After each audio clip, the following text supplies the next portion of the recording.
Kita lihat kan orang celain.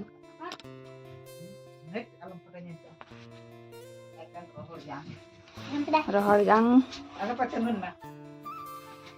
Nyutum cek tam lebe.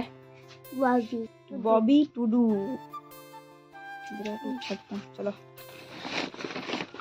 ᱤᱧ ᱵᱟᱭ ᱢᱮᱱᱟ ᱟᱢ ᱥᱟᱺᱜᱤᱧ ᱨᱮᱞᱮ ᱡᱟᱶᱟᱭ ᱠᱟᱜ ᱢᱮᱭᱟ ᱛᱟᱣ ᱟᱢᱮᱢ ᱦᱮᱡ ᱥᱮᱱᱚᱜ ᱜᱮᱭᱟ ᱟᱨ ᱡᱟᱦᱟᱸᱭ ᱥᱩᱨ ᱠᱚᱨᱮ ᱠᱚ ᱡᱟᱶᱟᱭ ᱠᱟᱜ ᱠᱚᱣᱟ ᱩᱱᱠᱩ ᱢᱟ ᱦᱮᱡ ᱜᱮ ᱵᱟᱝᱠᱚ ᱦᱤᱡᱩᱜᱼᱟ ᱟᱢ ᱛᱚ ᱛᱟᱣ ᱢᱤᱫ ᱧᱤᱫᱟᱹ ᱦᱳᱠ ᱵᱟᱨ ᱧᱤᱫᱟᱹ ᱦᱳᱠ ᱞᱟᱹᱜᱤᱫ ᱦᱤᱡᱩᱜ ᱜᱮᱭᱟ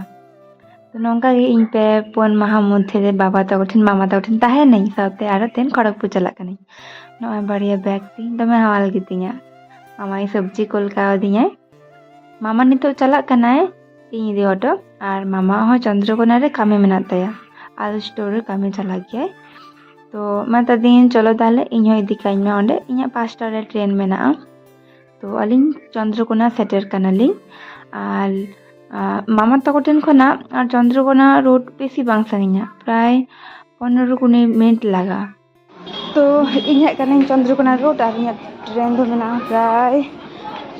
5टा रे 5टा बार तेन ट्रेन लेट गया हाटिया ट्रेन तो चलो मामा तो इन दोटो कते गे रुवारना मामा कमी मेना ताया रोड रे ओनाते बाप रे थकान 6.5 hours later तो इन नितो दो आलगो इना नवा ट्रेन खुना नवा हाटिया ट्रेन प्रचुर लेट तहे गना तिहिन दो 4टा रे टाइम तहे गना 4टा बाद कते 5:30 रे हेज कना बाबा हेज कना इन इदी गिरी मैदान रे तो देखिए काले तेंगो कनाय बाबा नितो अलिनी चला कना रूम और बड़े आई बड़े से प्रचुर माने राबांग तापरे होय हो बुझो कना तो इन जमाय एना रेगे ओरा सेटर कना उनी बांगे कते बाबा गे एना इदी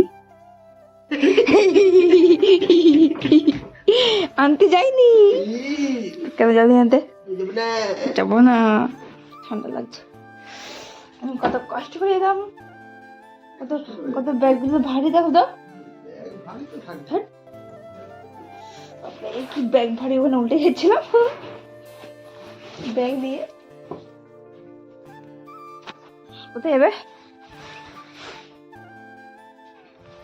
চলো আমি চেঞ্জ করে নিই তাড়াতাড়ি